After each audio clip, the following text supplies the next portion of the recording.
नमस्कार, स्वागत है आप सभी का। मैं हूं सौरभ शर्मा। पूरा देश कोरोना से मुश्किल जंग लड़ रहा है। 19,984 कुल कोरोना पॉजिटिव केस देश में आ चुके हैं। ऐसे में कोरोना वॉरियर्स अपनी जिंदगी दांव पर लगाकर हमें, आपको, पूरे देश को बचाने में लगे हुए हैं। लेकिन शहर शहर ऐसे भी लोग हैं जिन्हें अब भी ये खतरा समझ में नहीं आ रहा है। यूपी के अलीगढ़ में कोरोना वॉरियर्स पुलिस वालों पर पत्थरबाजी की गई। अलीगढ़ के भुजपुरा इलाके में आज बाजार बंद कराने गई पुलिस पर भीड़ ने पथराव कर दिया। इस पत्थरबाजी में एक पुलिस वाला घायल हो गया, उसके सर से खून बहने लगा। सुबह के 10 बजते ही पुलिस वाले बाजार बंद कराने गए थे और इसी बीच लोगों ने पुलिस के ऊपर पत्थर बरसाने शुरू कर दिए। आपको बता दें कि अलीगढ़ में जरूरत का सामान खरीदने के लिए सुबह 6 बजे से 10 बजे तक लॉकडाउन में छूट दी जाती है, जिसमें पब्लिक अपना जरूरत का सामान खरीद सकती है। इसके लिए बाजार कुछ दुकानें खुलती हैं, लेकिन 10 बजे के बाद बाजार बंद हो जाता है। आज 10 बजते ही पुलिस वाले जब इस बाजार को बंद कराने के लिए पहुंचे तो उनके ऊपर घरों के, दुकानों की छतों से जबरदस्त पत्थरबाजी होने लगी।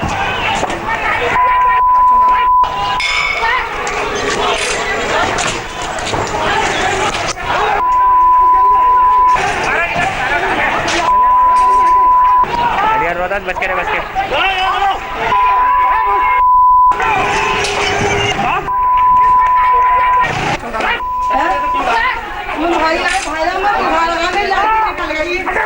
और दूसरी तस्वीर जो आपको इसमें दिखाई दे रही है, उसमें देखिए कैसे एक पुलिस वाले ने अपने सर पर कपड़ा बांधा है। इनके सर पर चोट आई, पत्थर लगा इनके सर पर, खून बहने लगा सर से।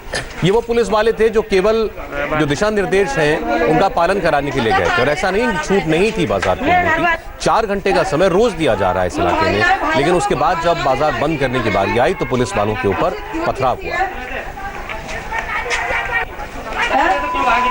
देख सकते हैं आप, ये कोतवाली इलाका है भुजपुरा का, जहां पर पुलिस वालों के ऊपर पत्थरबाजी की वारदात हुई है। अलीगढ़ का मामला है।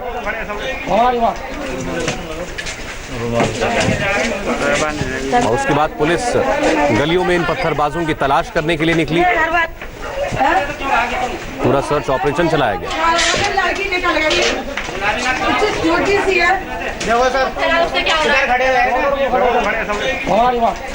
ये बात हुई उत्तर प्रदेश के अलीगढ़ की। इसी तरह पश्चिम बंगाल के नॉर्थ 24 परगना में भी पुलिस की टीम पर हमला हुआ। आप देखेंगे कैसे गांव वाले पुलिस की टीम पर पत्थर लेकर, लाठी डंडे लेकर चढ़ बैठे, वार करने लगे। उसके बाद पुलिस को भी लाठीचार्ज करना पड़ा। यहां वजह जो पता चली वो और परेशान करने वाली है। गांव वाले दरअसल खाने की, राशन की कमी की वजह से विरोध प्रदर्शन कर रहे थे। पुलिस ने इनको समझाने की कोशिश की तो गांव वालों ने पुलिस की टीम पर हमला बोल दिया और इसमें कई पुलिसकर्मी घायल हो गए।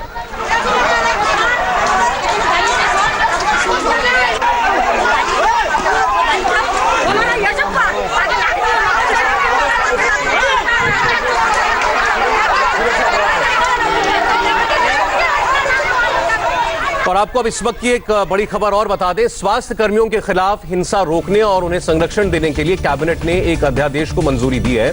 सरकार ने यह साफ कर दिया है कि हेल्थ वर्कर्स के खिलाफ किसी किस्म की कोई हिंसा बर्दाश्त नहीं की जाएगी। डॉक्टर्स पर, नर्सेस पर हमला करने वालों को अब 3 महीने से लेकर 5 साल तक की सजा हो सकती है। साथ ही 50,000 से लेकर 2 लाख रुपए तक का जुर्माना भी भरना पड़ सकता है। और अगर किसी को गंभीर चोट आ गई तो 6 महीने से लेकर 7 साल तक की सजा का प्रावधान इसमें किया गया है। साथ ही 1 लाख से 5 लाख रुपए तक का जुर्माना भी लगाया जा सकता है। और इतना ही नहीं, स्वास्थ्य कर्मियों पर अब से कोई भी अगर हमला करेगा तो इसे गैर जमानती अपराध माना जाएगा। और साथ ही अगर किसी की संपत्ति का नुकसान होता है, कोई क्लिनिक में तोड़फोड़ होती है, अस्पताल में पत्थरबाजी होती है, कोई नुकसान करता है, तो उससे दुगनी कीमत वसूली जाएगी। ये इस अध्यादेश में साफ कर दिया गया है। लेकिन सवाल यह है कि ऐसी वारदातें क्यों हो रही हैं और इनको रोकने के लिए सरकार ने जो कम से कम हेल्थ वर्कर्स को प्रोटेक्ट करने के लिए जो अध्यादेश लाने का फैसला किया, उसका स्वागत होना चाहिए। हमारे साथ मेहमान हैं अखिलेश प्रताप सिंह जी, कांग्रेस पार्टी से हमारे साथ हैं। डॉक्टर तस्लीम रहमानी एसडीपीआई से हमारे साथ हैं। और वेद भूषण जी हैं, फॉर्मर एसीपी हैं दिल्ली पुलिस। राजीव प्रताप रूडी जी भारतीय जनता पार्टी से बस हमें किसी भी वक्त ज्वाइन करेंगे। आप तीनों का फिलहाल बहुत बहुत स्वागत है। अखिलेश जी, जो 2 अभी तस्वीरें हमने दिखाई, मैं उस पर आपसे बात करना चाहता हूं, अलीगढ़ की और नॉर्थ 24 परगना की। एक जगह मामला है कि जरूरत के सामान के लिए बाजार जब खुला, उसको बंद करने के वक्त आया तो लोगों ने बंद करने से मना कर दिया। और पश्चिम बंगाल के अंदर गांव वाले कह रहे हैं कि हमें राशन खाने की कमी हो गई और इसके बाद उनकी पुलिस से झड़प हो गई। क्या माहौल बन रहा है? देखिए, कहीं पे भी अगर कोई कानून हाथ में ले रहा है और कोरोना वॉरियर्स के ऊपर हमला कर रहा है तो वो बहुत ज्यादा भड़कती है और उस पर सख्त से सख्त कार्रवाई की जानी चाहिए और सरकारें कर भी रही हैं। लेकिन जो आपने दूसरा प्रश्न किया वो और भी महत्वपूर्ण है। जैसे बंगाल में भूख के मारे, अब अलीगढ़ में क्यों हुआ? मैं जिस दिन ये बढ़ाया गया था लॉकडाउन, उस दिन भी मैंने ये बात कही थी कि सरकार को भी सुनिश्चित करना होगा कि लोगों का धैर्य न टूटे। मैं खुद गवाह हूं, मेरे पास कम से कम सैकड़ों लोग ऐसे हैं जिनको कहीं किसी भी प्रकार से प्रदेश में फंसे हुए, हमारे देवरिया के हमारे जाने वाले, किसी भी प्रकार से कोई मत नहीं पहुंच रही। एक दो दिन लोग भूखे रहे, किसी तरह से उनको किसी और माध्यम से व्यवस्था कराई जा रही है, लेकिन सरकार की तरफ से कोई व्यवस्था करने का जो रिवाज सुना जाना चाहिए कि लेबर ऐसे जो गए हैं वो एक खोली में रह रहे हैं और उनको जब नौकरी नहीं रही है तो कम से कम खाने की व्यवस्था तो उनको होनी चाहिए। रो रहे हैं वो, तो सरकार को ये व्यवस्था करनी चाहिए। अगर ये व्यवस्था नहीं होगी तो फिर वो गुस्से में आएंगे, बाहर आएंगे। और ये चिंतनीय विषय है, ये इनका भी पेट भरा रहना चाहिए। और जो डॉक्टरों या कोरोना वॉरियर्स के ऊपर हमले कर रहे हैं, अगर उस पर कोई करता है तो उस पर भी सख्त कार्रवाई होनी चाहिए। लेकिन ये दोनों देखना पड़ेगा, सिर्फ एक को देख करके नहीं हो जाएगा। तो आप ये कह रहे हैं कि जो भी व्यक्ति कानून का उल्लंघन करे उस पर कार्रवाई तो सरकार करे, लेकिन आपको ऐसा लगता है कि लोगों का धैर्य अब जवाब दे रहा है? भाई आप ही तो बता रहे हैं ना कि कलकत्ता में ये सुनने में आया कि खाने का नहीं था। क्या ये आप ही तो बताया ना? जी, ये आप ही के द्वारा हो रहा है। तीसरी एक बात और मैं कह रहा हूं, डॉक्टर यदि किट की मांग कर रहे हैं और वो अपने जो उनको सुविधा मिलनी चाहिए उसकी डिमांड कर रहे हैं या उसके खराब की डिमांड कर रहे हैं जी, तो सरकार जो उन पे कार्रवाई कर रही है इससे कैसे उनको रक्षा मिलेगी? डॉक्टरों पे जो प्रहार कर रहा है, अटैक कर रहा है, उनसे तो चलो कानून है, कानून बन भी गया, कानून पहले से भी आईपीसी थी। लेकिन अगर वो कुछ मांग रहे हैं कि अच्छी चीज नहीं मिल रही है, हमको नहीं मिल रहा है, हम कैसे लड़ें, और सरकारें उन पर कार्रवाई कर दे रही है, तो इससे डॉक्टरों को कैसे बचाया जाएगा? अच्छा ठीक है, इस विषय पर भी आएंगे अखिलेश जी, इसमें इस विषय पर भी अलग से बात करेंगे। लेकिन जो पहले आपने बात की वो महत्वपूर्ण है।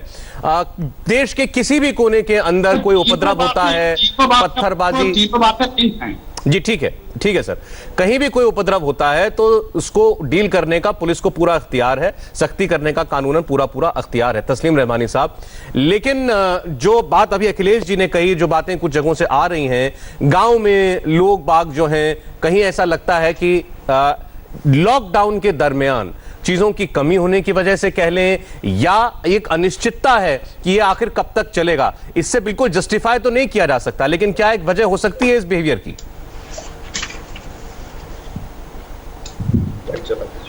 देखिए, क्या वजह है मुझे मालूम नहीं है। मुझे मालूम भी नहीं था कि अलीगढ़ में क्या हुआ, और अभी मैंने लखनऊ की भी एक खबर सुनी थी, कसाईवाड़े की, अभी आप बंगाल की भी बता रहे हैं। अब इसका जितना आप दिखा रहे हैं ये तो एक पार्ट है जो वीडियो में कैद हो गया, लेकिन circumstances leading to this incidence क्या है वो तो मुझे नहीं मालूम, और वो आपने भी नहीं बताए हैं, तो मैं कैसे उस पर कमेंट करूं? ठीक है, जो ऑन फेस ऑफ इट जो दिखाई दे रहा है वो तो गलत ही है, उस पर तो कार्रवाई कर रही है पुलिस, और करेगी और करनी चाहिए, वो हो ही रहा है। लेकिन ऐसा क्यों हुआ ये तो मुझे नहीं मालूम, और ये आपने मालूम करने की कोशिश की है नहीं की एज ए जर्नलिस्ट, मुझे ये भी नहीं मालूम। नहीं, मैंने जैसे आपको बताया कि नॉर्थ 24 परगना बंगाल के अंदर जो घटना हुई आ रही है, वहां पर ये बात गांव वालों की तरफ से कही गई कि भाई हमको राशन खाने की कमी हो रही है, और वो इसके खिलाफ विरोध प्रदर्शन कर रहे थे। मैं तो आपसे इसके दूसरे पहलू पर ही आपसे सवाल पूछ रहा हूं। खाली दुकानें, लेकिन सिर्फ इतनी बात नहीं होती है, और भी चीजें होती हैं। जैसे आप जब मुरादाबाद की बात कर रहे थे तो मुरादाबाद में भी उसके पीछे कुछ चीजें थीं जिनका कोई जिक्र नहीं आया। आज सुल्तानपुरी में 2-3 हजार लोग क्वारंटीन सेंटर में एक साथ जो रखे हुए, जिनका कोरोना नेगेटिव है, क्वारंटीन सेंटर में है, और उनको 20 दिन से 22 दिन हो गए वहां रहते हुए, अभी तक क्वारंटीन सेंटर में ही है। वो दिल्ली के बाहर के शायद इसलिए, चूंकि मूवमेंट पॉसिबल नहीं है इसलिए उनका स्टे वहां कंटिन्यू किया होगा, लेकिन दो डेथ हो गई डायबिटिक पेशेंट्स की वहां पर खाना पूरा ना मिलने की वजह से। एक बात। दूसरी बात, मेरा खाने की जो हैबिट है मैं तो वही खाऊंगा ना। आप मुझे फोर्सफुली तो ये नहीं कह सकते कि नहीं आप इस दिनों तो यही खाएंगे, और आप उसकी वजह से जो मैं खा रहा हूं वो मुझे अगर नहीं मिल रहा तो उसकी वजह से जो फ्रस्ट्रेशन आ रही है। सर लेकिन आप मुझे एक बात बताइए सर, बताइए, अभी आपने जहां क्वारंटीन सेंटर की बात की, मेरी नॉलेज में नहीं है बात ये अवेलेबल होगा नहीं। आप पूरी बात आपको डॉक्टर है तस्लीम रहमानी साहब, मुझे एक बात बताइए, कोई व्यक्ति अगर अस्पताल में भर्ती होता है, कमेले क्यों बंद किए गए हैं? मेरी बात सुन ले सर, आप खुद डॉक्टर हैं, मुझे बताइए कि अगर कोई किसी मरीज को अस्पताल में भर्ती किया जाता है तो क्या मरीज अपनी मर्जी के खाने की डिमांड करता है? अगर किसी को क्वारंटाइन किया गया है वो अपने घर में कुछ भी खाता हो, अगर वहां पर रखे गए हैं दर्जनों लोग तो उनके लिए एक सा खाना आएगा, सबको एक सा खाना खाना पड़ता है। ये बात तो बिल्कुल समझ में नहीं आ रही कि वो जो खाना चाहता है उसको वही खाने को दिया जाए। नहीं, सिर्फ पेशेंट, आप मेरी बात को मत घुमाइए, सिर्फ पेशेंट की बात तो नहीं है ना। मैंने ये कहा कि कमेले क्यों बंद किए, स्लॉटर हाउस क्यों बंद किए हैं? गवर्नमेंट हैज प्रॉमिस किया सरकार ने कि वो तमाम चीजें इसेंशियल सर्विसेज के तहत रखेगी, प्रोवाइड करवाएगी। एक स्लॉटर हाउस नहीं खुला हुआ है, क्यों नहीं खुला हुआ है? चलिए ठीक है, आपने सारे लाइकर शॉप्स क्यों बंद कर रखी है मुझे बताइए। तो आप क्या चाहते हैं सर? तो लॉकडाउन का क्या मतलब है? और शराब छुड़वा देंगे। और लॉकडाउन का मतलब क्या है सर? लॉकडाउन का मतलब ये है कि लोग घरों में रहें, जैसे नॉर्मली जीते अंदर घरों में वैसे जिए। सर ऐसा है, अपने घरों में जिए ना। आपकी माने तो सारे बाजार खोल देने चाहिए, स्लॉटर हाउस खोल दें, शराब की दुकानें खोल दें, मॉल्स खोल दें, फिर मतलब क्या रह गया लॉकडाउन का सर? नहीं, आप एक चीज पर बार बार कह रहे हैं कि ईटिंग हैबिट किसी की वो सफर नहीं होनी चाहिए, शराब पीने वाला सफर नहीं होना चाहिए। तो मैं पहली बार तर्क सुन रहा हूं। 6000 बॉटल रोजाना इस वक्त ब्लैक मार्केट सर हो रही है। कोई गैर कानूनी काम की तुलना सरकार के आदेश के साथ नहीं की जा सकती है। रूडी साहब बहरहाल यहां पर है, मैं आपकी बात का और अखिलेश जी दोनों की बात का मैं जिक्र कर लेता हूं। एक सेकंड, कानूनी क्यों बनवा रहे हैं? रूडी जी स्वागत है आपका। सर मैं सवाल का, आपने सवाल पूछा, मैं जवाब लेता हूं इनसे। रूडी साहब, दो विषय आए, हमने अलीगढ़ की और बंगाल की तस्वीर दिखाई जहां पर पुलिस के साथ लोगों की झड़प हुई, और एक बात ये निकल करके आई कि एक जगह बाजार बंद कराने को झगड़ा हुआ है और दूसरी जगह किसानों, गांव वालों ने कहा कि हमें खाना पीने की दिक्कत हो रही है, तो वहां उनका प्रदर्शन चल रहा था। एक बात तो ये निकल के आ रही, क्या लोगों तक जरूरत का सामान पहुंचने का जो हमारा सप्लाई चेन है उसमें देश में कहीं कोई कमी है जिसकी वजह से लोगों का धैर्य टूट रहा है? और रहमानी साहब का कहना यह है कि लोग जैसे जीते हैं, जो खाते हैं, आपको उसको वैसा ही सिस्टम प्रोवाइड करना पड़ेगा, उसको रोका नहीं जा सकता। देखिए, ये बड़ा ही नाजुक परिस्थिति है, क्योंकि बहुत ही अप्रत्याशित परिस्थितियों में भारत अभी है और ये स्थिति सामान्य नहीं कहा जा सकता है, और जो हम लोग कहते हैं बिजनेस एज यूजुअल नहीं रहेगा। हम इस बात से सहमत हैं कि 125 करोड़ के देशवासियों को बंद रखना या उनसे एहतियात बरतने के लिए कहना, उनसे परहेज करना, ये अपने आप में एक बहुत बड़ा निर्णय है। हम देखेंगे कि पूरे परिस्थितियों में भारतवर्ष में लगभग 99% लोग, 99.99 कर दीजिए आप, लोगों ने एक मोटे तौर पर सहमति व्यक्त की है, क्योंकि सबको अपने जान का भय है। सब लोग चाहते हैं कि इस कोरोना की बीमारी से का कोई आदमी प्रभावित ना हो। सब चाहते हैं कि जो बीमार हो उसका उपचार हो जाए, और इसमें अंतोगत्वा हमें एक चीज पर लोकतंत्र में भरोसा करना पड़ेगा, वो सरकार पर। चाहे वो भाजपा की सरकार हो या बीजेडी की सरकार हो या पश्चिम बंगाल की सरकार हो या कांग्रेस की सरकार हो, हमें सरकारों पर ही सबसे पहले व्यवस्था पर विश्वास करना होगा। और जब सरकार यदि निर्णय लेती है तो उस निर्णय को लागू करने में सरकार लोगों का भी सहयोग लेती है। लेकिन इन परिस्थितियों में भी हमने देखा है, चाहे वो बिहार में हो, उत्तर प्रदेश में हो, मध्य प्रदेश इंदौर में हो, पंजाब में हो, तमिलनाडु में हो या हिमाचल प्रदेश में, तेलंगाना में हो, हर जगह चाहे वो डॉक्टरों के साथ हो या फिर पुलिस वालों के साथ हो या अन्य प्रशासन के लोग हो उनके साथ हो, संकटें उत्पन्न हुई है। आपका ये सवाल है कि भाई खाने पीने का सामान पर्याप्त नहीं मिल रहा है, मैं उसको बेंचमार्क ये मानूंगा कि ये स्थिति असामान्य है। सबसे अच्छा खाना मिले, भोजन मिले। अब बिहार में सबसे ज्यादा लोग क्वारंटाइन में आज के तिथि में है, लेकिन कहीं भी, क्योंकि गांव के लोग भी उन्हें खिला रहे हैं और सरकार के लोग भी व्यवस्था कर रहे हैं, पॉलिटिकल पार्टीज के लोग जा रहे हैं, तो छिटपुट घटनाएं होंगी, असामान्य स्थितियां उत्पन्न होंगी, लेकिन देश और सरकारें इतनी मजबूत हैं कि इसको सामान्यता से हम, लेकिन हमारी तरफ से ऐसा ना हो कि थोड़ी अराजकता का माहौल बने, हम उसमें अपना कमियों को भी समझते हुए हम उस अराजकता की स्थिति से बचने का प्रयास करें। ये बात आपने बिल्कुल ठीक बड़ी है कि अवधि में आजादी के पहले ना कभी ऐसी स्थिति उत्पन्न हुई। असामान्य परिस्थिति है, किसी ना किसी को कोई ना कोई जैसे वो पहले जीता था उसमें कुछ ना कुछ कमी आएगी, कुछ ना कुछ परिवर्तन करना पड़ेगा। लेकिन रहमानी साहब ने जैसे दो स्पेसिफिक बातें इन्होंने कही। इन्होंने कहा कि भाई कोई नॉन वेजिटेरियन खाना खाता है, मांसाहार खाता है, आपने सारे स्लॉटर हाउस बंद कर दिए, अब वो आदमी परेशान हो रहा है। फिर उन्होंने कहा कि भाई आपने शराब की दुकानें क्यों बंद कर दी, शराब की दुकानें चालू करनी चाहिए थी, शराबी लोग क्या शराब पीना छोड़ देंगे ऐसे माहौल में। अब वो मांग कर रहे हैं कि इनको भी एसेंशियल चीजों में डाला जाए।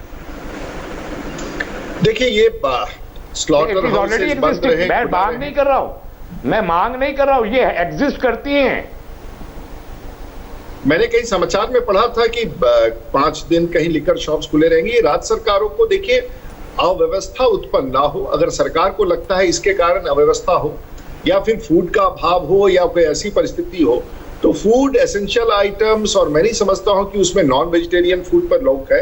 लिकर पर ऑफकोर्स रोक लगा हुआ है, लेकिन हमने कहीं कहीं पढ़ा है, मैं नहीं जानता हूं कि NDMA के डिजास्टर मैनेजमेंट एक्ट के तहत सरकार ने कोई ऐसा दिया है। मैंने नोटिफिकेशन में कहीं ये नहीं देखा कि लिकर शॉप्स क्लोज रहेंगे। अगर राज्य सरकारें, लेकिन इस पर मुझे कोई टिप्पणी नहीं करना है। बिहार में तो वैसे भी बैन है, गुजरात में बैन है। अब कोई अप्रत्याशित स्थिति में कहीं हो तो मुझे लगता है कि राज्य सरकारें सक्षम है। मैं इसके बारे में कोई अधिक टिप्पणी नहीं करना चाहूंगा, लेकिन इन विषयों में कि स्लॉटर हाउसेस खुले हैं नहीं खुले, खाद्य सामग्रियों का अभाव ना हो, ये सरकार के लिए चुनौती है और सरकार की जिम्मेवारी है। और उसके बाद हम सब लोगों की जिम्मेवारी है कि सरकार की जो भी निर्णय, कई बार कठोर निर्णय है, कई बार कठिन निर्णय है, कई बार असामान्य निर्णय है, हमें मोटे तौर से अगले 15 दिन तक इस पर धैर्य बरतना पड़ेगा। ठीक है, वेदभूषण जी भी हमारे साथ है। वेदभूषण साहब, आप इस परिस्थिति में पुलिस की जो चुनौती है, खास तौर पर पुलिस की चुनौती, उसको लॉ एंड ऑर्डर भी को भी देखना है, साथ साथ ये भी देखना है कि भाई सामने वाले, क्योंकि जैसा अभी बार बार बात हुई, बहुत असामान्य परिस्थितियां हैं, सामने वाले की तकलीफ क्या है वो उस वजह से तो विचलित नहीं हो रहा है। पुलिस के लिए कितनी बड़ी चुनौती का वक्त है? सौरभ जी, जिस तरह से अभी ये मेडिकल प्रोटेक्शन के लिए जो ऑफिसर्स या डॉक्टर्स के लिए जो अभी ऑर्डिनेंस लाया गया है, मैं आपके चैनल के माध्यम से, माननीय रूडी साहब आपके चैनल में बैठे हैं, मैं गृह मंत्री से और लॉ मिनिस्टर साहब से रिक्वेस्ट करूंगा कि इसको एक्सटेंड किया जाए, पुलिस ऑफिसर्स के लिए भी इसी तरह का प्रोटेक्शन दिया जाए। जिस एक्ट के अंदर ज्यादा कन्विक्शन हो, नॉन बेलेबल ऑफेंस हो और उनकी जो प्रॉपर्टी का अटैचमेंट का सिस्टम है उसी तरह से हो, जैसे ये अभी ताजा मेडिकल ऑफिसर्स के प्रोटेक्शन के लिए ऑर्डिनेंस लाया गया है। क्योंकि police is a front line worker, ये फर्स्ट रेस्पॉन्डर हैं। जब भी कोई कॉल आती है सबसे पहले मेडिकल स्टाफ से पहले पुलिस पहुंचती है। जिस तरह से आपके चैनल में दिखाया जा रहा है, पुलिस को पीटा जा रहा है, काम नहीं करने दिया जा रहा है, यदि इस तरह से पुलिस का मॉरल टूटेगा तो आप सोचिए कैसे पुलिस काम करेगी, कैसे लॉ एंड ऑर्डर मेंटेन होगा। हमारा सारा सिस्टम फेल हो जाएगा, हमारी सारी मेहनत पर पानी फिर जाएगा। मैं रूडी साहब से दोबारा रिक्वेस्ट करूंगा इस ऑर्डिनेंस को एक्सटेंड किया जाए, मैं कम से कम कोरोना पीरियड के लिए इसको एक्सटेंड किया जाए, पुलिस को एक प्रोटेक्शन दिया जाए जिस तरह से मेडिकल ऑफिसर्स के लिए इस ऑर्डिनेंस को लाया गया है। ठीक है सर, चलिए, जहां तक पुलिस ऑफिसर्स का संबंध है, बोलिए आप।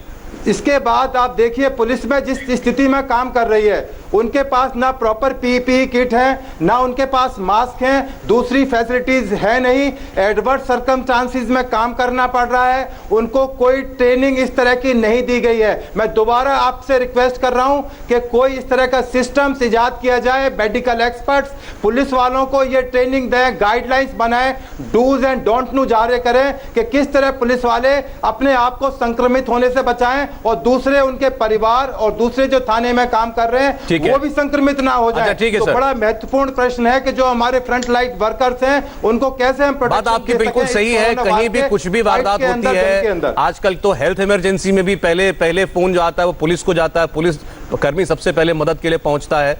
उनके लिए जरूर कोई विशेष प्रावधान होना चाहिए, इस पर राय लेंगे मेहमानों की। आज लॉकडाउन पार्ट 2 का 8वां दिन है और आज भी कई जगहों से ऐसी तस्वीरें आई जो नहीं आनी चाहिए थी, जो इस लॉकडाउन को तो तोड़ ही रहे थे लोग, लेकिन साथ साथ पुलिसकर्मियों के साथ टकराव भी हुआ, पत्थरबाजी हुई पुलिस के ऊपर, पुलिसकर्मियों के घायल होने की भी सूचनाएं आई हैं कई जगहों से। और ऐसे में यह सवाल उठता है कि आखिर इन लोगों के साथ आप क्या बर्ताव करें, आप मानवता भी दिखाएं लेकिन उसके बाद पुलिस पत्थर भी खाए, ये तो नहीं हो सकता। अखिलेश जी, ब्रेक से पहले आपने सुना रूडी साहब ये कह रहे थे कि असामान्य परिस्थितियां हैं, हर किसी को कोई ना कोई तकलीफ तो होगी, लेकिन किसी को भी अराजकता फैलाने का अधिकार तो नहीं मिल जाता। जी, निश्चित रूप से तकलीफ होगी और सब लोग मान के भी चल रहे हैं, सब लोग तकलीफ झेल भी रहे हैं। लेकिन मैं फिर दोबारा कहूंगा, दो फ्रंट है इसके, एक है चिकित्सीय, दूसरा पेट का। चिकित्सीय भी आवश्यकता है और पेट भी भरा रहे मिनिमम। हम इस पे नहीं जाते कि हमें मटन और दारू मिलता है कि नहीं मिलता है, लेकिन ये जरूर चाहेंगे कि 48 घंटे में एक बार पेट तो कम मिनिमम 36 घंटे में पेट तो भरी जाए, वरना क्या होगा, ये जरूरी है। और इन्होंने, रूडी जी ने कहा कि सरकार पे भरोसा करना होगा। सरकार पे हर देशवासी भरोसा कर रहा है, लेकिन सरकार को हर देशवासी के भरोसे पे खरा भी उतरना होता है। एक तरफा नहीं होता है कि हम सरकार पे भरोसा कर लें और सरकार हमारे भरोसे पे एकदम खरी न उतरे। मैं भुक्तभोगी हूं, मेरे पास रोजाना 10 फोन आते हैं। आप कहते अभी नाम गिनाना शुरू कर दूं, लेबरर हैं, उनको खाने के लाले हैं, खाने के, उनको 10-5 किलो कहीं से आटा चावल मिल जा रहा है, ऐसा लग रहा है जैसे उनको पूरी कायनात मिल गई हो। 8-8, 10-10 लोग एक कमरे में हैं। ये समस्या है, ये क्यों नहीं दूर कर पा रही है सरकारें, हमें समझ में नहीं आ रहा। नगर महापालिका, टाउन एरिया, सरकार की इतनी एजेंसियां हैं जो गांव-गांव, गली-गली में, शहर की गली-गली में, गांव में तो हो जा रहा व्यवस्था, कोई न कहीं से व्यवस्था हो जाए। ये जो अभी आपने प्रॉब्लम बताई, ये स्पेसिफिक किन लोगों की बात कर रहे हैं आप? ये प्रवासी मजदूर हैं, कौन है? जो माइग्रेंट लेबर्स हैं। ठीक है। फोन आ रहा है कि साहब 1 महीने से मालिक ने तो खिला दिया, आप कह रहा मैं नहीं खिला पाऊंगा, अब मुझे मेरे पास खाने को नहीं है। जो माइग्रेंट लेबर्स हैं पूरे देश में हैं।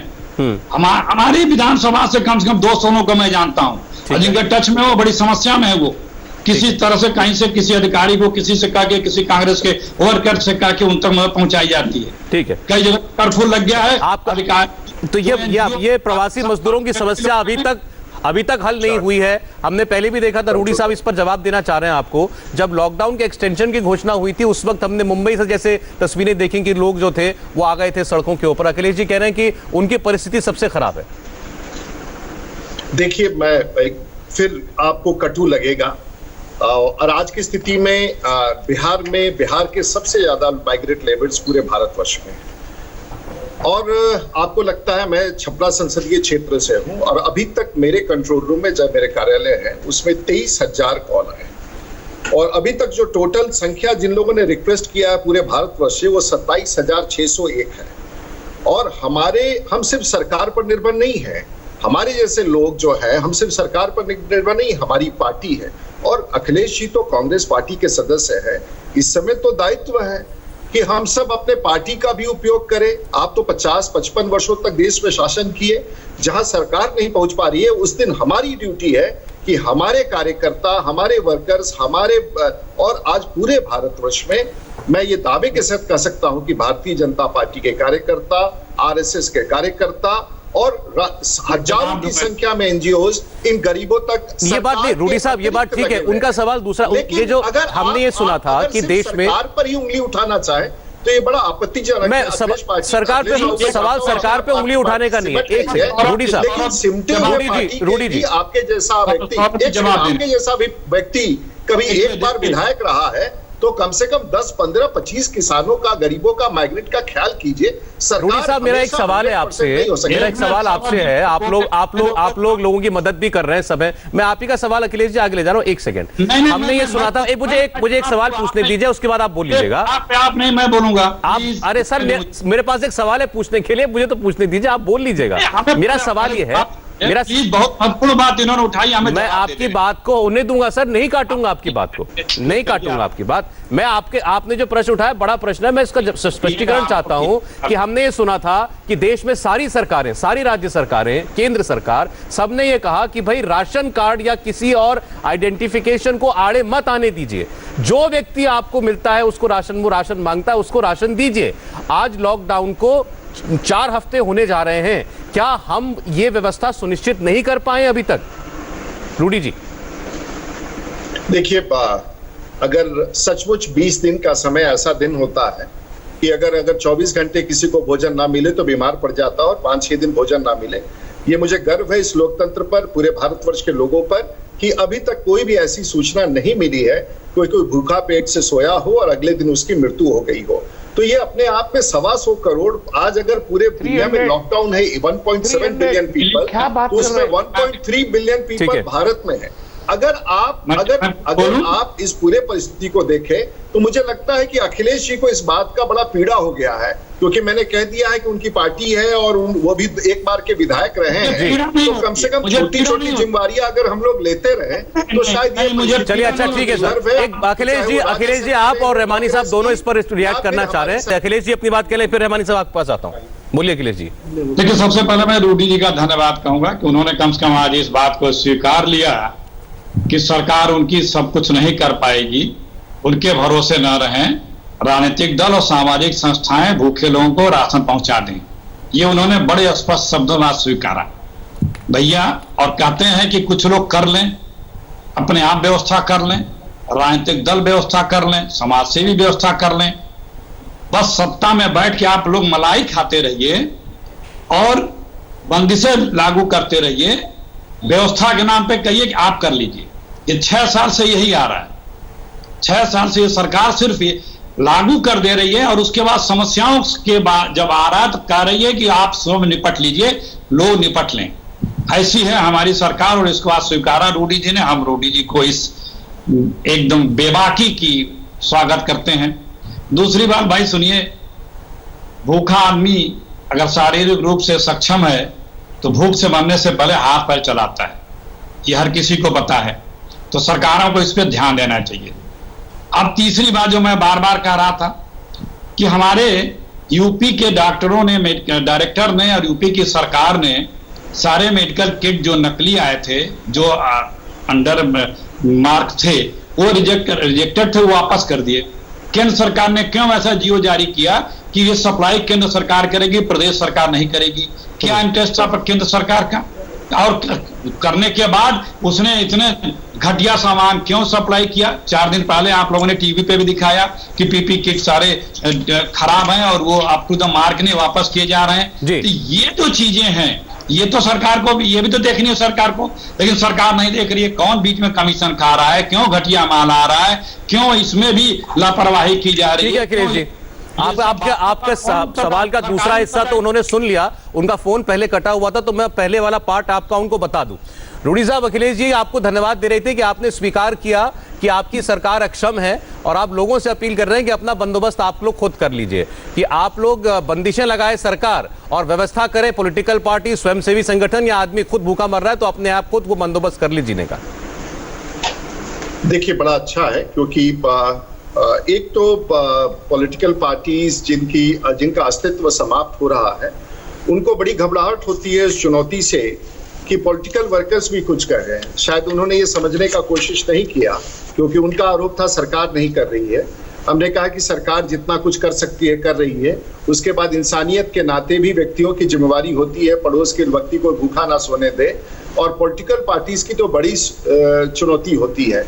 लेकिन क्योंकि क्या कर सकते हैं, अब ऐसी स्थिति जिस पार्टी में अखिलेश जी हैं, संगठन नाम के अभाव में या अपने अस्तित्व के अभाव में या नेतृत्व के अभाव में ऐसे शब्द उपयोग करना कि सरकार विफल हो गई है, तो हमारा भरोसा सरकारों में है, जिसमें उनके छत्तीसगढ़ की भी सरकार सम्मिलित है, और हमें विश्वास है कि सभी सहयोगी और भारत की सरकारों में हमारा विश्वास है वो भी काम कर रहे हैं, और देश में बहुत ऐसे लोग जिनके पास कोई चेहरा नहीं है वो भी कर रहे हैं। सिर्फ कांग्रेस के नेतृत्व को इस बात की पीड़ा है कि वो किसी काम में कामयाब नहीं हो रहे। पहला विषय तो इन्होंने ये कहा था, इसका उत्तर यही है, और हम सब लोग पॉलिटिकल लोगों के लिए चुनौती है। दूसरा कोई सवाल आप कुछ कह रहे थे? जी, उनका प्रश्न था उत्तर प्रदेश में पीपीई किट्स को लेकर के, ये घटिया पीपीई किट्स क्यों दी जा रही है सरकार की तरफ से?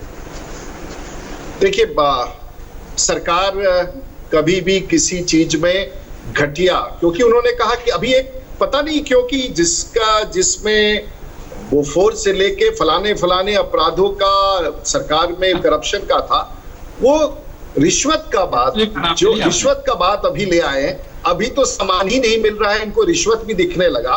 पता नहीं कांग्रेस के मित्रों को रिश्वत शब्द से इतना प्रेम है कि सामान खराब तो कहीं भी आ सकता है, अगर आया है मुझे उसके बारे में जानकारी नहीं है, लेकिन अगर अगर कोई चीज खराब आया है तो सरकार निर्णय लेती है, और ये कहना है कि राज्य केंद्र सरकार ने ये निर्णय लिया है, उस समय केंद्र सरकार ही विदेशों से आयात कर सकती थी, विदेशों से मंगा सकती थी, केंद्रीय नीति के तहत जी ठीक है, इसकी गुणवत्ता के बारे में जांच करना है, वो केंद्र सरकार के पास था।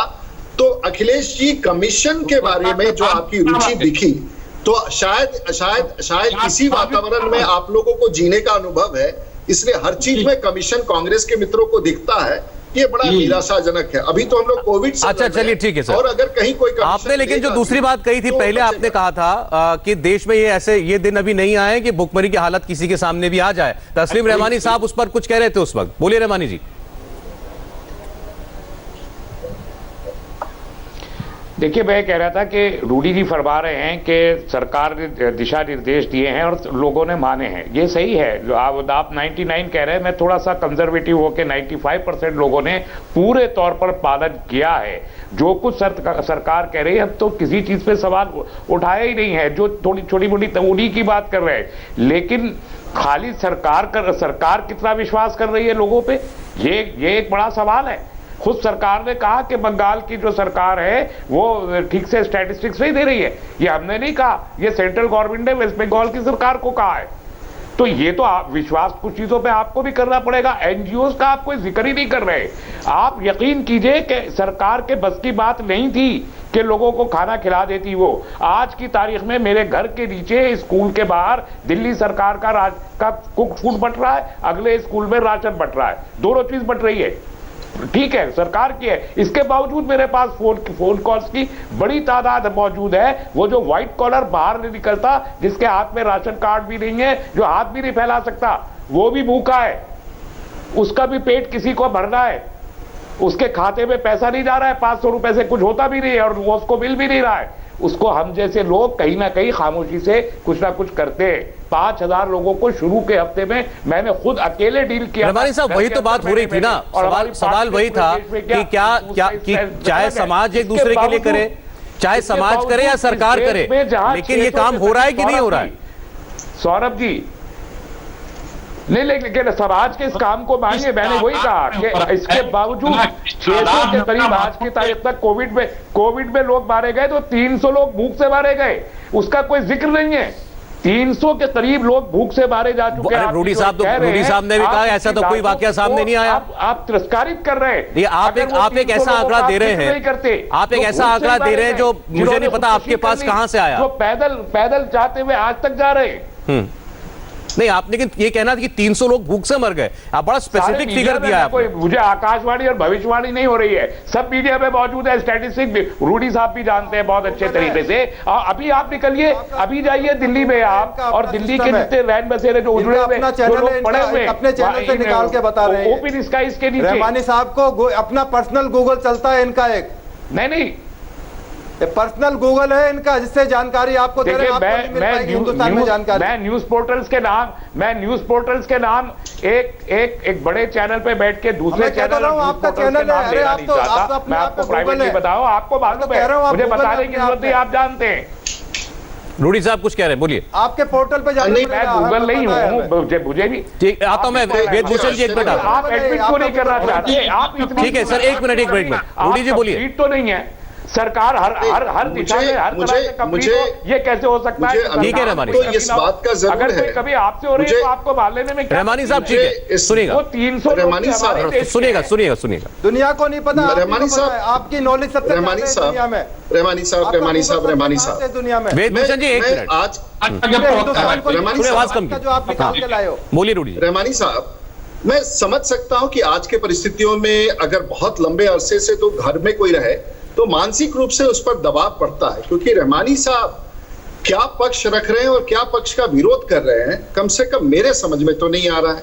हमने शुरू में यह कहा कि सरकार खैर कर रही है और साथ साथ एनजीओज और तमाम स्वयंसेवी संस्थाएं और बाकी लोग कर रहे हैं, ये बात उन्होंने सुना नहीं। एक महीने से फिर उन्होंने कहा कि दिल्ली की सरकार कर रही है, आप समझ नहीं पा रहे, और दिल्ली की सरकार कर रही है, और फिर उसके बाद स्वयं कह रहे हैं कि एनजीओज कर रहे हैं। लेकिन इनका सवाल मैं समझ सकता हूं कि किसी दबाव में हो सकते हैं, लेकिन ये कहना क्या चाह रहे हैं इसकी स्पष्टता इनके स्वरों से विलीन होता दिख रहा है। तो मैं ये कहना चाहूंगा कि रेमानी साहब और बाकी सब लोग, हम सब लोग प्रयास करें। हम सब लोग प्रयास कर रहे हैं, चाहे पुलिस वाले हो या डॉक्टर्स हो। डॉक्टर्स के लिए कानून मजबूत किया जा रहा है, पुलिस वालों के लिए जैसे कि आपने चर्चा की, और पुलिस वालों के लिए जो आईपीसी के तहत धारा 189, 186, 351 और 353 में तो ये है कि अगर कोई इंजुरी कॉज करता है तो पूरे 2 साल के लिए, और वो कॉग्निजेबल है और नॉन बेलेबल है। तो मोटे तौर से आज के कानून ने, जिससे डॉक्टरों के लिए किया गया है, और उसके अलावा जो आईपीसी के तहत है, मुझे लगता है। और ये समय, देखिए, राजनीति तो हम लोग करेंगे, लोकतंत्र रहेगा तो राजनीति करेंगे, आरोप लगाएंगे। अखिलेश जी, जो अच्छी बातें सरकारें कर रही हैं और देश के प्रधानमंत्री कर रहे हैं, स्वीकार करने में आपका, चलिए ठीक है। आपने लेकिन कहा कि आपको उनका, रहमानी साहब का सवाल नहीं पहुंचा, उनका क्या था? एक बार जरा उनका सवाल सुन लीजिए अखिलेश जी, इसके बाद आता हूं। नहीं, मैंने कहा कि देखिए, लॉकडाउन में तो जिस तरीके से मैं हूं, इसी तरीके से रूडी जी भी लॉकडाउन के अंदर है। तो जो मेरी मानसिक परिस्थिति हो सकती है, और वो चूंकि बड़े आदमी है, उनके लिए उनके ऊपर प्रेशर भी ज्यादा हो, तो वो मानसिक स्थिति उनकी भी हो सकती है कि वो समझ ना पा रहे हो। मैंने बहुत सीधे ये कहा था कि सरकार कर रही है, इसके बावजूद एक व्हाइट कॉलर तबका मुल्क में ऐसा है जो सरकार तक नहीं पहुंचेगा, उस तक एनजीओ जा रही हैं, हम जा रहे हैं, और वो इसी तरीके से फीड हो रहे हैं। ये बात आपकी समझ में सिंपल नहीं आई, मुझे हैरत है। तो हो सकता है उस मानसिक परिस्थिति में आप हो। दूसरी बात मैं कहना चाहता हूं, आप कालाबाजारी पर कोई शब्द क्यों नहीं बोल रहे? क्यों चीजों के दाम बढ़ गए? क्यों आपने उनको कंट्रोल नहीं किया? वो चीजें जिनको आप कह रहे हैं कि इसेंशियल नहीं, वो मार्केट में फिर मिल रही हैं, दुगने रेट पे मिल रही हैं। मैं शराब नहीं पीता, आज तक एक कतरा मेरे हलक से नहीं गया, लेकिन शराब की रेट मुझे मालूम है, बाजार में कहां मिल रही है और कितने की मिल रही है। इसलिए मैंने कहा कि जो चीज अवेलेबल है उसे रेगुलेट कीजिए ताकि कालाबाजारी ना हो। आप उसे सुनना नहीं चाहते, आप उसे क्रिटिसिज्म मानना चाहते। क्यों भाई? क्यों? आप सरकार है, आपकी जिम्मेदारी है उसको। ठीक है। इसी तरीके से स्लॉटर हाउस गोश्त मिल रहा है बाजार में, मटन मिल रहा है 1000 रुपए किलो, 500 रुपए वाला, तो फिर आप रेगुलेट करके स्लॉटर हाउस से क्यों नहीं चला सकते उसको? ठीक है। ये सवाल को आप क्यों टालना चाहते हैं? सर ऐसा है, इसमें रहमानी साहब, मुझे केवल इतना कहना है आपसे, सरकार ने कोई नियम जारी किया है, अब आप कहें कि भाई जो मीट है वो बैन है लेकिन मिल रहा है सड़क पर, तो उसको खोल दो। शराब बैन है इस वक्त लेकिन मिल रही है, उसको खोल दो। मीट को भी सब्जी क्यों महंगी? मेरा कहना यह है सर, अगर कोई किसी निर्देश का उल्लंघन कर रहा है, अगर कोई किसी निर्देश का उल्लंघन कर रहा है, तो आप उल्लंघन को रोकेंगे या निर्देश को निरस्त कर देंगे? रहमानी साहब, मैंने एक सवाल किया आपसे, अगर कोई किसी निर्देश का उल्लंघन है तो आप उल्लंघन को रोकेंगे ना, आप कानून को थोड़ी खत्म कर देंगे। सब्जी का रेट भी मैनेज कीजिए, हर चीज को मैनेज करना होगा ना। अगर आप सरकार है और अगर आपसे नहीं हो रहा तो इन्वॉल्व कीजिए दूसरे लोगों को। चलिए, अच्छा ठीक है, अखिलेश जी बोलिए। करना चाहते आपसे मैनेज, आपकी बात आ गई, ठीक है सर, भी नहीं लेना चाहते। सौरभ जी, देखिए, भाजपा के लोगों की जो खिसियाहट की मन स्थिति है हम समझ सकते हैं, क्योंकि जो कहना शुरू किया वो सब कोई वो उनके कहे पे खरा कुछ भी हो नहीं रहा है, वो सब फेक जाता रहा है, वो सब हवा ही नहीं। चाहे थाली पीटो, थपड़ी पीटो, लाइट जलाओ, बत्ती जलाओ, और चाहे लॉकडाउन से कोरोना चला जाएगा। WHO भी राहुल जी ने जो कहा वो सब बातों को इंडोर्स करने लगी।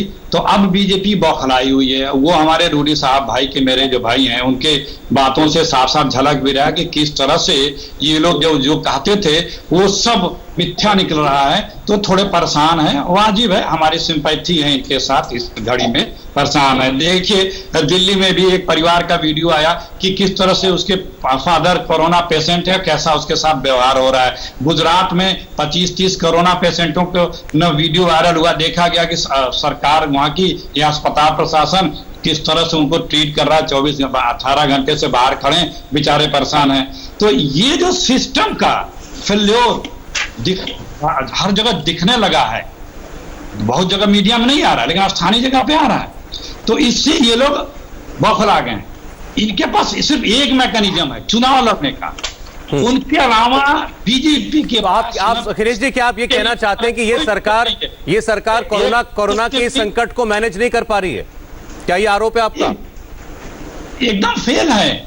सब लोग सहयोग कर रहे हैं, हर पार्टी सहयोग कर रही है, लेकिन इनके पास विजन के नाम पर सिर्फ टेलीविजन है और कुछ नहीं है, सिर्फ टेलीविजन।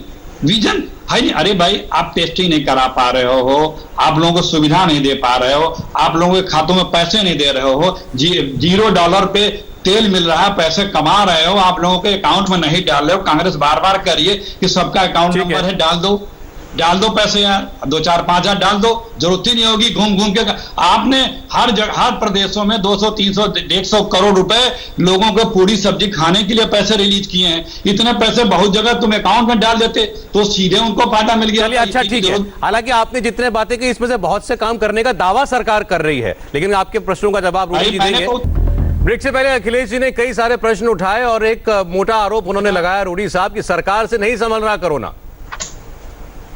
मेरे उन्होंने जो बातें कही, मैं फिर से आपने ब्रेक ले लिया, मैं समझी कि आपने ब्रेक ले लिया। सौरभ जी, अखिलेश जी आपने बहुत सारी बातें कही थी, मुझे आपके आरोप कभी खत्म नहीं होंगे, मेरा समय खत्म हो जाएगा, वो तो सीमित है ना सर। मुझे सिर्फ ये जानकारी होनी चाहिए थी कि आप ब्रेक ले रहे हैं। नहीं मैंने अनाउंस किया ना, मैंने ब्रेक अनाउंस किया सर, अनाउंस करके लिया, आप सुन नहीं पाए होंगे, आप सुन नहीं पाए। कोई बात नहीं जी, ऐसे बिना बताए नहीं ब्रेक लिया था। बोलिए रूडी साहब। मैं संक्षिप्त रूप में जवाब दे दूं इनका। जी बोलिए। संक्षिप्त रूप में जवाब देना चाहूंगा। इन्होंने कहा कि देश की सरकारें क्या कर रही हैं और कांग्रेस। बिहार का साधारण उदाहरण देना चाहूंगा। बिहार सरकार ने अभी तक 10 लाख लोगों के खाते में, राज्य सरकार जो भाजपा शासित के साथ है, नीतीश कुमार ने 10,11,000 लोगों के खाते में 1,000 रुपए भिजवा दिए। और आगे सुनिए महाराज, अगर आगे अखिलेश जी को देश में अगर वक्त मिले तो सुन लीजिए। 50 डॉक्टर्स पैरामेडिक्स को दिया गया है, जो अगर इनकी मृत्यु हुई, 1 केजी दाल प्रत्येक घर में अगले 3 माह तक मुफ्त। इसके अलावा हर अगले 3 महीने तक एलपीजी गैस का सिलेंडर मुफ्त। 2,000 रुपए 87 मिलियन किसानों के अकाउंट में पीएम किसान में अगले 10 दिन में गया। मनरेगा का 182 से 202 रुपया किया गया।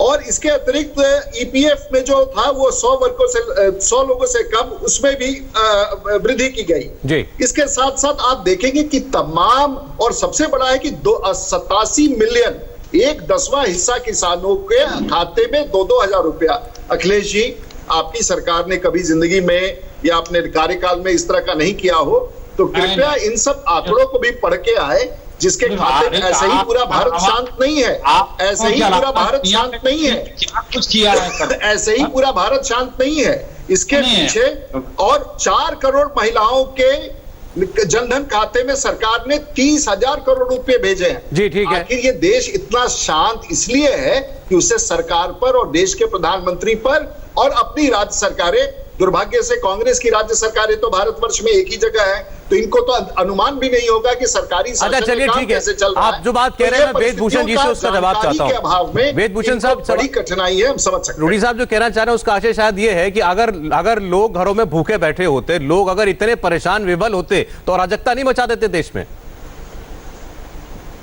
इनको अराजकता, ये अचानक आई हुई आपदा है, ना पुलिस इसके लिए तैयार थी, ना सरकार इसके लिए तैयार थी, ना विश्व इसके लिए तैयार था। अमेरिका, यूरोप सारे इसके सामने घुटने टेक चुके हैं क्योंकि इसके लिए कोई तैयार नहीं था। ये शुक्र मनाना चाहिए, हमारे देश में पब्लिक ने काफी हद तक कोऑपरेट किया है, बहुत बड़ा हिस्सा है जो कानून को मानता है। मेरी फिर आपके चैनल के माध्यम से रिक्वेस्ट है, जिन पुलिस कर्मियों पर अटैक हो रहे हैं, मेडिकल के लिए जो प्रोटेक्शन का ऑर्डिनेंस लाया गया है, इसको आगे बढ़ाया जाए, इस एक्ट के अंदर पुलिस को भी कवर किया जाए, इसको नॉन बेलेबल। उसका जवाब उन्होंने दिया कि पुलिस कर्मियों को प्रोटेक्ट करने के प्रावधान तो आईपीसी के अंदर ही है। साहब से मेरी रिक्वेस्ट है, रूडी साहब सरकार में है, इसको एग्री करें सरकार को कि इसको एक्सटेंड करें पुलिस के लिए भी। चलिए ठीक है जी, बोलिए रहमानी जी, क्या कह रहे हैं?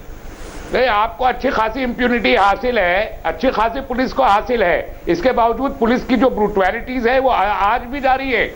उसके बहुत सारे उदाहरण मैं भी दे सकता हूँ। आप जैसे लोगों की वजह से, आप जैसे लोग भड़काने का काम करते हैं, आप जैसे लोग गलत बयानबाजी करते हैं, ब्रूटलिटी बताते हैं, ब्रूटलिटी बताते हैं, कानून को लागू ना करें, कानून के प्रोविजन को क्या हाथ जोड़ के लागू करें, डंडे से ना लागू करें।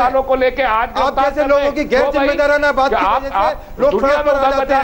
अरे रहमानी साहब, मुझे एक बात बताइए, कहीं कर्फ्यू लगाए, लॉकडाउन है, कर्फ्यू और लॉकडाउन के अंदर पुलिस के ऊपर कोई छतों से पत्थर मारेगा, आपको लगता है कि उसमें भी कमी पुलिस की निकालनी जरूरी है?